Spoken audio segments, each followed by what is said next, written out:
नाज़रीन, हाथ के कांपने की शिकायत एक आम शिकायत है। बहुत सारे लोग इस बात का इजहार करते हैं कि हमारे हाथ कांपते हैं, स्पेशली अगर हमें कोई लेक्चर देना हो, कहीं गुफ्तगू करनी हो, कोई प्रेजेंटेशन करनी हो, या कभी चाय पी रहे हों या कुछ खा रहे हो तो ऐसा लगता है, या लिख रहे हो तो हाथ कांपते हैं। तो ये जो हाथ कांपने की बीमारी है, राशे की बीमारी कहलाती है। इस राशे की बीमारी के हवाले से कई बीमारियां हैं कि जो राशे की शिकायत पैदा करती हैं। उनमें सबसे मशहूर और सबसे आम जो बीमारी है वो पार्किंसंस डिजीज़ कहलाती है। इसीलिए पार्किंसंस डिजीज़ को राशे की बीमारी कहते हैं। पार्किंसंस डिजीज़ और आम राशे की बीमारी में फ़र्क ये होता है कि पार्किंसंस डिजीज़ ज़्यादातर 50 साल से ज़्यादा की उम्र के लोगों को मुतासिर करती है। बिलुमूम ये बीमारी 55 या 60 साल की उम्र में शुरू होती है और जैसे जैसे उम्र बढ़ती जाती है इस बीमारी की शरह में इजाफा होता जाता है। लेकिन इसको क्लियर होना चाहिए कि बुढ़ापा एक अलग चीज़ है और राशे की बीमारी एक अलग चीज़ है। ये बीमारी ऐसे लोगों में होती तो है जो बुढ़ापे का शिकार होते जाते हैं, लेकिन ये बुढ़ापे की वजह से नहीं है, बल्कि ये एक बीमारी है जो काबिल इलाज भी है और जिसका अगर इलाज करें तो मरीज़ एक अच्छी खासी नॉर्मल लाइफ गुजार सकता है। तो ये बीमारी मर्दों और औरतों दोनों में होती है।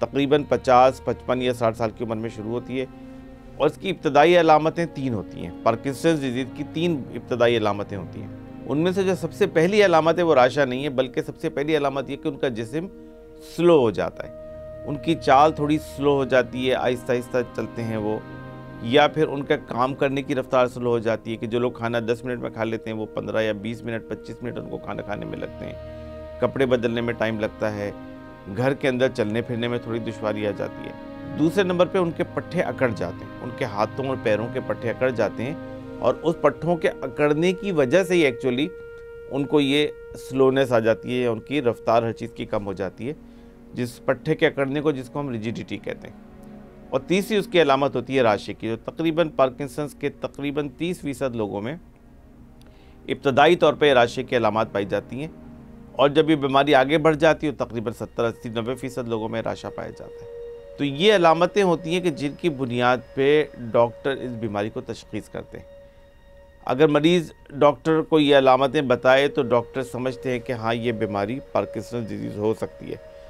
इस बीमारी की डायग्नोसिस जो है वो क्लिनिकल होती है। क्लिनिकल का मतलब ये कि कोई ऐसा टेस्ट नहीं है कि जिसको आप करके ये बता दें कि ये बीमारी है या नहीं बीमारी है, बल्कि डॉक्टर देखेगा, मरीज़ को एग्ज़ामिन करेगा, उसको चला के देखेगा, उसके चेहरे के तासुरात, उसके बोलना, उसकी आवाज़, उसके हाथों की हरकत, इन तमाम चीज़ों से कंफर्म हो जाता है कि ये पार्किंसंस बीमारी है। अगर थोड़ी सी एडवांस स्टेज में बीमारी चली जाए तो उसकी और अलामतें होती हैं, जिनमें आवाज़ का स्लो हो जाना, मुंह से राल का टपकना, बार बार गिरना और बाज़ औक़ात ज़हनी तवाज़ुन का बिगड़ जाना, ये सारी भी पार्किंसंस डिजीज़ की अलामतों में आता है। उसके अलावा पार्किंसंस डिजीज़ के बिहेवियर पे भी असरात होते हैं कि बहुत सारे लोगों के बिहेवियर चेंज हो जाते हैं, उनकी अखलाकी कैफियत तब्दील हो जाती है। बहुत सारे लोग हमारे माशरे में तो नहीं, मगरबी माशरे में जुआ खेलना शुरू कर देते हैं और बहुत सारी ख़राबियों के अंदर पड़ जाते हैं, वो भी इसी बीमारी का एक शाखसाना है।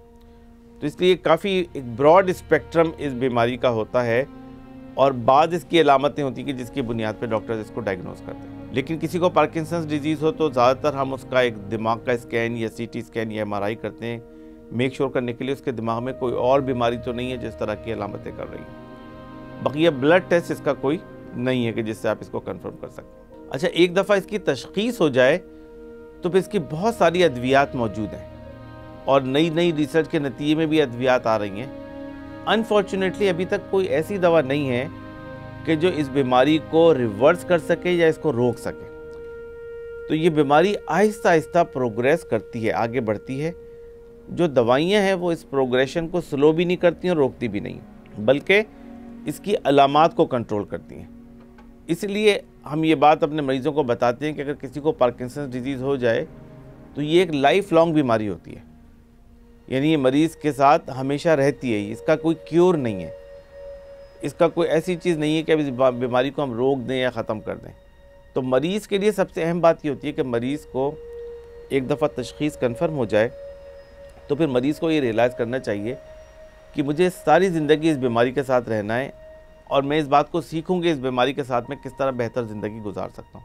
और बीमारी के साथ अगर लड़ाई करेगा आदमी तो फिर इस बीमारी का मुकाबला नहीं कर सकता। लेकिन क्या है कि बीमारी को समझ के उसके साथ बंदा फंक्शन करना सीखे तो बहुत अच्छा एक नॉर्मल क्वालिटी ऑफ लाइफ रखी जा सकती है। हमारे पार्किंसंस के मरीज़ हैं जिनको 20-20 साल से पार्किंसंस है, लेकिन वो अपने काम करते हैं, घर के काम करते हैं, बाहर जाते हैं, घूमते फिरते हैं, तकरीबात में शरीक होते हैं, तो ये सारी एक्टिविटीज़ कर सकते हैं। तो जो दवाइयाँ हैं वो इसकी सिम्टोमेटिक ट्रीटमेंट के लिए, इब्तदाई स्टेज में इसका बहुत अच्छा इलाज है। यानी पहले 8-10 साल तक तो समझ लें कि अगर मरीज़ दवा लेता रहता है तो किसी दूसरे फ़र्द को पता भी नहीं चलता कि इसको कोई बीमारी है, लेकिन जब दवा का असर ख़त्म हो जाता है तो मर्ज़ की अलामतें वापस आ जाती हैं। इसीलिए बाज़ औक़ात इस बीमारी में दवाई को दिन में 2 दफ़ा, 3 दफ़ा, 4 दफ़ा, बल्कि बाज़ औक़ात 7-8 दफ़ा भी लेना पड़ता है हर 2-2 घंटे के फासले से, ताकि बीमारी की सिम्टम्स कंट्रोल में आ जाए। दूसरा ये कि बाज़ औक़ात इस बीमारी में दवाई के साथ साथ छड़ी का सहारा भी लेना पड़ता है, क्योंकि बैलेंस का प्रॉब्लम हो जाता है,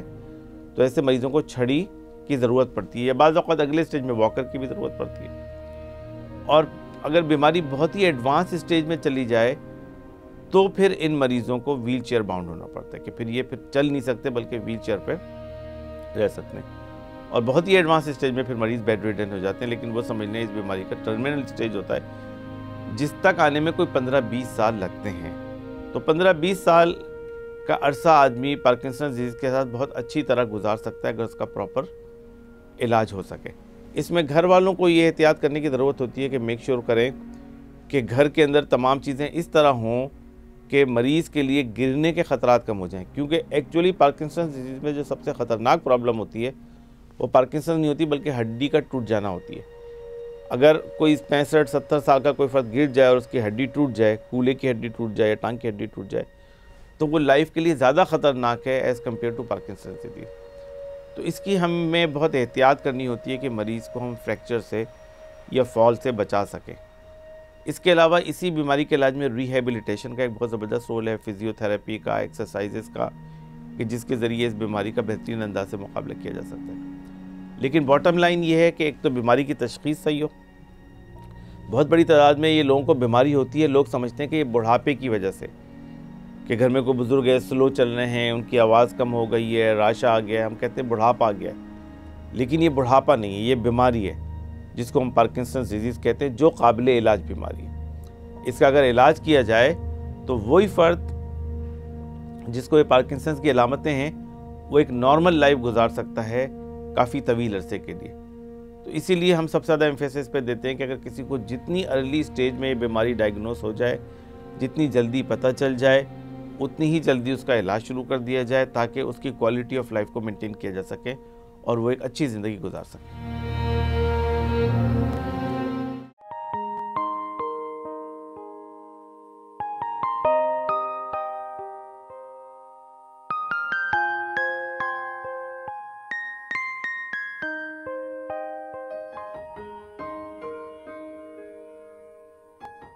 Thank you for watching.